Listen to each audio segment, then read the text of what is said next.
50,000 people had their Section 7 right to life violated by the open borders, soft on crime, legal drugs policy of the Liberals.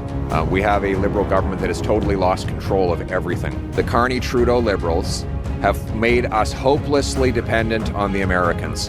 They've handed over our economic sovereignty to President Trump. Pierre Poilievre has built a reputation for being direct, uncompromising, and unapologetic in his political stance, and his recent interaction with a reporter was no different. He addressed critical issues facing Canada: rising crime rates, the deadly fentanyl crisis, and the erosion of national sovereignty. What is your strategy for the notwithstanding clause? To use it at all, to use it preemptively, to see it play out through the courts? What I am proposing today is not only allowed under the Charter, it is required by the Charter.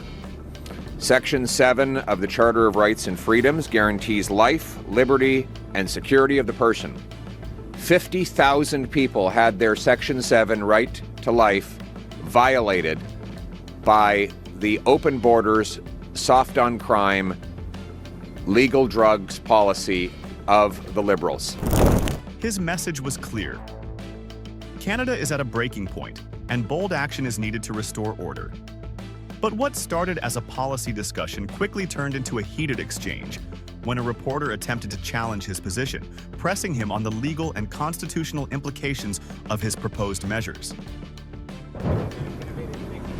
But would you use 33 to insulate the law so it doesn't get bat down in court? Oh, it won't. No, well, because the judges are going to be obliged by Section 7. It's clear that people have the right to life, liberty, and security of the person. So what I'm proposing is necessary to uphold the Charter of Rights and Freedoms. And you do not have the right to go out and kill 20 or 30 people by spreading poison in the community. That is not a charter right. So the Liberals believe that mass fentanyl murderers who have taken 50,000 lives have the right to go free on the streets. That is how they interpret the Charter. Here's how I interpret the Charter. As we move forward, I'd like to ask you a quick favor to subscribe and like this video. It takes just a second and helps us so much. Rather than backing down or softening his stance, Poilievre seized the opportunity to reinforce his message. Poilievre views the government's soft-on-crime approach as a direct attack on Canadians' right to safety. At the same time, the media, represented by the reporter in this instance, appeared to focus on the legal complexities of his proposed policies rather than the crisis itself. In Poilievre's view, those who flood Canada's streets with deadly fentanyl are not merely criminals but mass murderers, responsible for the deaths of thousands. His solution? Lock them up for life and throw away the key. Central to his argument was the Charter of Rights and Freedoms, specifically Section 7, which guarantees Canadians the right to life, liberty, and security of the person. According to Poilievre, the staggering number of overdose deaths, 50,000 lives lost, proves that this right has already been violated. He turned the usual legal discussion on its head, arguing that it is not the rights of criminals that need defending, but the rights of law-abiding Canadians who expect to live in safe communities. From his perspective, allowing drug dealers to walk free while families bury their loved ones is the true injustice. But beyond just saving lives, Poilievre positioned his proposal as a legal and moral obligation. He made it clear that enforcing tough sentences on fentanyl traffickers was not just something the government could do, but something it must do in order to uphold the Charter itself. This, he argued, was the real definition of justice, not protecting the so-called rights of those who profit from human suffering, but ensuring that innocent Canadians are not robbed of their right to live in safety. As Pierre Poilievre laid out his hardline stance on crime and drug policy, a reporter attempted to push back, zeroing in on the potential legal challenges his proposal could face. The question was direct. Would Poilievre invoke the notwithstanding clause to shield his policy from being struck down in court, even if it violated the Charter of Rights and Freedoms? On the surface, this seemed like a legal inquiry, a question about constitutional procedure. But beneath it was a clear implication, one that Poilievre immediately recognized. By asking whether he would use the notwithstanding clause, the reporter was subtly suggesting that his policy might be unconstitutional, or at the very least, vulnerable to legal challenge.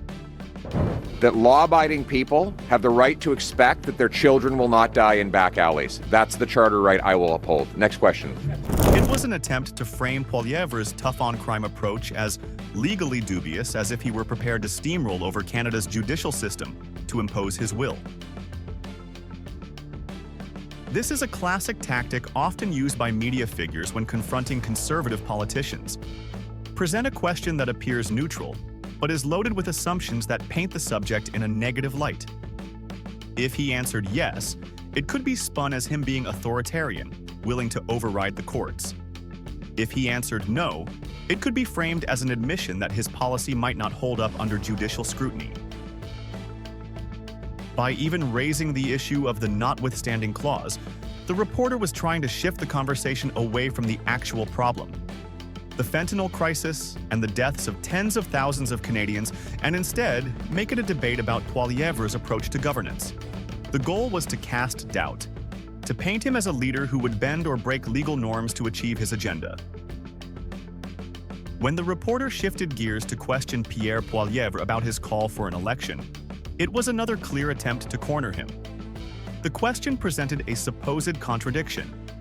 How could Poilievre demand both an emergency recall of Parliament to address pressing issues and at the same time call for an election that would dissolve it?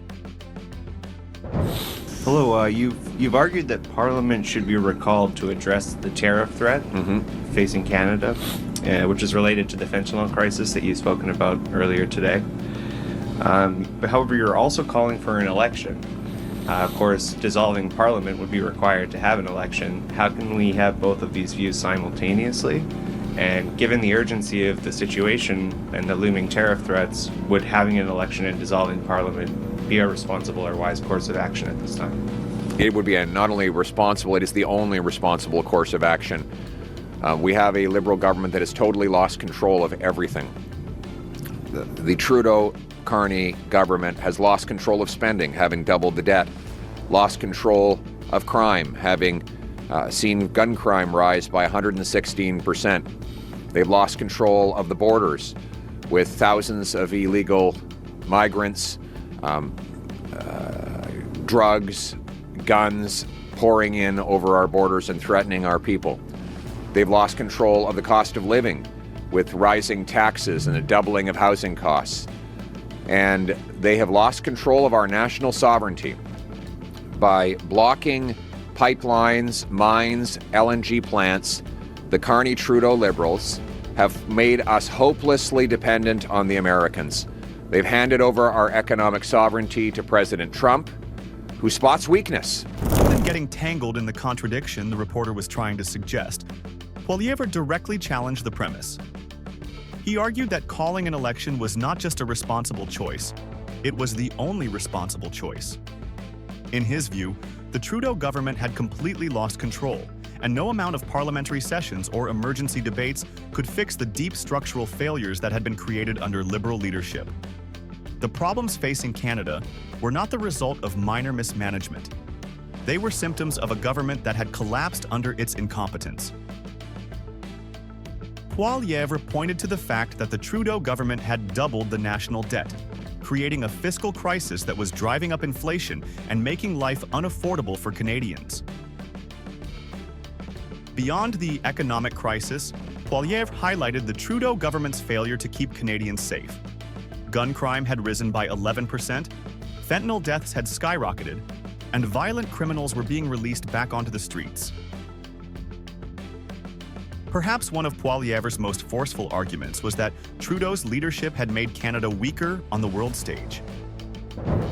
And now, what is a real estate mogul from the fiercest economic jungle in the world, New York City? What does he do when he spots weakness? He pounces. He pounces on the weakness that Carney-Trudeau Liberals have caused in this country. We cannot allow this weakness to continue. We need an axe the tax election to elect a new common sense conservative government that will secure our borders, stop the drugs, lock up the criminals, axe taxes, approve and greenlight massive resource projects, cut the bureaucracy, and bring home Canada's promise. And that promise is very simple. It is my purpose in politics. It is to make it so that anyone from anywhere can do anything, that hard work earns a powerful paycheck and pension, that buys affordable food, gas, and homes in safe neighborhoods within the protective arms of a strong border under a proud Canadian flag. He accused the Liberal government of handing over Canada's economic independence to the United States, blocking key energy projects, pipelines, and natural resource developments while leaving the country dependent on imports. He also compared Canadian leadership to a real estate mogul from New York, a clear reference to US President Donald Trump. In this analogy, Poilievre suggested that the Trudeau government's weakness was like a fresh scent of vulnerability, one that a savvy leader like Trump would simply pounce on. Additionally, Poilievre's exposure of media bias through his responses highlighted a consistent theme in his rhetoric: the need for political change and reform.